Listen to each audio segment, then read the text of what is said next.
മുമ്മയുടെ മക്കളെല്ലാം കഥ കേൾക്കാനായി ഓടി വന്നേ. ഇന്നൊരു നല്ല കഥ പറഞ്ഞു തരട്ടെ.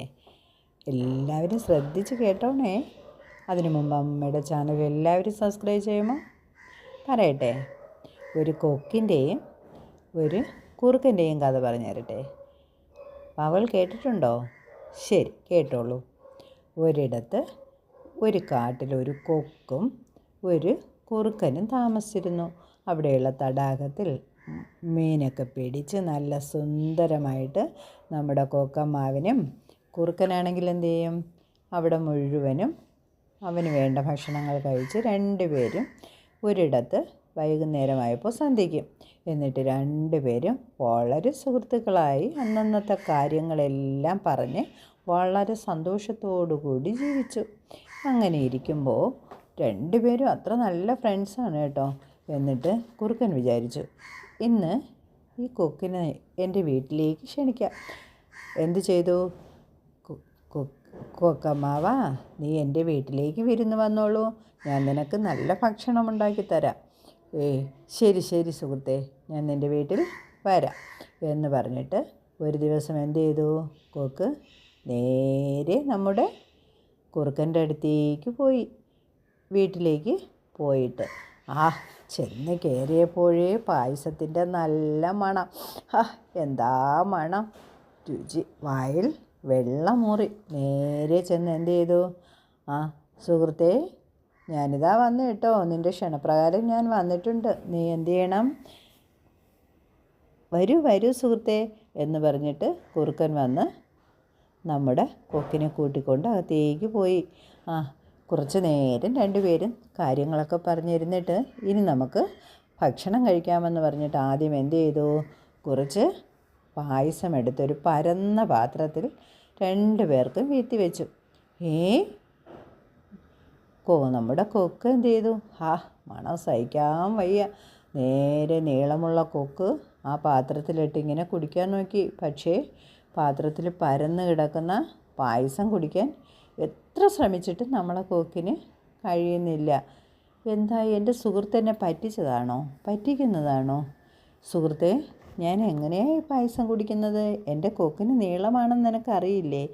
ഞാൻ ഈ പരന്ന പാത്രത്തിൽ പായസം വീഴ്ത്തിയിരുന്നാൽ എനിക്ക് കുടിക്കാനേ കഴിയില്ല. എങ്ങനെയാണ് കുടിക്കുന്നതെന്ന് ഞാൻ കാണിച്ചു തരാം എന്ന് പറഞ്ഞിട്ട് കുറുക്കൻ എന്ത് ചെയ്തു? അത് നക്കി അങ്ങോട്ട് കുടിക്കാൻ തുടങ്ങി. കൊക്ക് വിചാരിച്ചു, കുറുക്കൻ്റെ യഥാർത്ഥ സ്വഭാവം വെളിയിലെടുത്തു എന്നാണ് തോന്നണത്.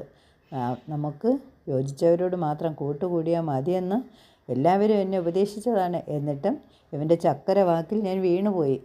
സാരമില്ല എന്ന് വിചാരിച്ചിട്ട് അപമാനത്തോടു കൂടി അവിടുന്ന് ഇറങ്ങി. എന്നിട്ട് നേരെ കുളത്തിൽ വന്നു. ഒന്നും അറിയാത്തതുപോലെ വീണ്ടും സംസാരിക്കാനായിട്ട് പോയി. എനിക്ക് എന്നെ പറ്റിച്ചതിനൊരു പണി കൊടുക്കണമല്ലോ എന്ന് മനസ്സിൽ വിചാരിച്ചു. എന്നിട്ട് നേരെ പോയിട്ട് പറഞ്ഞു, 4-5 ദിവസം കഴിഞ്ഞപ്പോൾ പറഞ്ഞു, സുഹൃത്തേ, നീ എന്തായാലും എൻ്റെ വീട്ടിലൊന്ന് വിരുന്ന് വരാമോ? നിനക്ക് ഞാൻ നല്ല ഭക്ഷണം ഉണ്ടാക്കിത്തരാം. അതിനെന്താ സുഹൃത്തേ, ഞാൻ വരാമല്ലോ എന്ന് പറഞ്ഞിട്ട് പഴയ കാര്യങ്ങളെല്ലാം നമ്മുടെ കുറുക്കൻ മറന്നുപോയി. നേരെ എന്ത് ചെയ്തു? നമ്മുടെ കൊക്കിൻ്റെ വീട്ടിലേക്ക് പോയി. വെളിയിൽ നിന്ന് പോയപ്പോഴേ നല്ല മീൻ കറിയുടെ മണം. എത്ര രുചിയുള്ള മീൻ കറിയായിരിക്കും എൻ്റെ കൊക്ക് എനിക്ക് വേണ്ടി ഒരുക്കി വച്ചിരിക്കുന്നത് എന്ന് വിചാരിച്ചിട്ട് നേരെ ചെന്നു. പഴയതുപോലെ രണ്ടുപേരും കുറച്ച് നേരം സംസാരിച്ചിരുന്നതിന് ശേഷം കൊക്ക് ക്ഷണിച്ചു, വരൂ സുഹൃത്തേ, നമുക്ക് ഭക്ഷണം കഴിക്കാം. നേരെ ചെന്ന് ശരി ശരി എന്ന് പറഞ്ഞിട്ട് നാക്കം നുണച്ച് നേരെ പോയി. എന്നിട്ട് എന്ത് ചെയ്തു? നമ്മുടെ കൊക്ക് എന്ത് ചെയ്തെന്നറിയാമോ? അതിൻ്റെ ചുണ്ട് മാത്രം കൊള്ളുന്ന ഒരു കുഴൽ പോലത്തെ സാധനത്തിൽ നിറയെ മീൻ കറി നിറച്ചിട്ട് 2 പാത്രത്തിലായിട്ട് ഇങ്ങനെ വെച്ചു. കഴിച്ചോളൂ സുഹൃത്തേ. 4 വശത്തും നമ്മുടെ കുറുക്കൻ അങ്ങോട്ട് കറങ്ങാൻ തുടങ്ങി. ഒരു രീതിക്കും അതിൻ്റെ നാക്കങ്ങോട്ട് കയറുന്നില്ല. ഞാനിപ്പോൾ എങ്ങനെയാണ് കഴിക്കുക? ഒന്നും നക്കാൻ പോലും പറ്റുന്നില്ലല്ലോ. സുഹൃത്തേ, ഇത് എങ്ങനെയാണ് ഇതെന്ന് കഴിക്കുന്നേ? അയ്യോ, ഞാൻ കാണിച്ചു തരാമല്ലോ എന്ന് പറഞ്ഞിട്ട് കൊക്ക് എന്ത് ചെയ്തു? അതിൻ്റെ ചുണ്ടകത്തോട്ടിട്ടിട്ട് നല്ല സ്വാദോടുകൂടി മീൻ കറിയെ മുഴുവൻ കഴിച്ചു തീർത്തു. ഇത് കണ്ട് നമ്മുടെ കുറുക്കൻ എന്ത് ചെയ്തു? നാക്കും നുണച്ച് അങ്ങനെ ഇരുന്നു. എന്നിട്ട് നേരെ താഴേക്ക് ഇറങ്ങി. അപ്പോൾ നമ്മുടെ സുഹൃത്ത് പറഞ്ഞു, കൊക്കമ്മാവൻ പറഞ്ഞു, ഒരിക്കൽ ആരെയെങ്കിലും പറ്റിച്ചാൽ നമ്മളെയും തിരിച്ചു പറ്റിക്കാൻ ആൾ കാണുമെന്ന് നീ കരുതണമായിരുന്നു. തല താഴ്ത്തി നമ്മുടെ കൊക്കമ്മാവൻ തിരിച്ചു പോയി.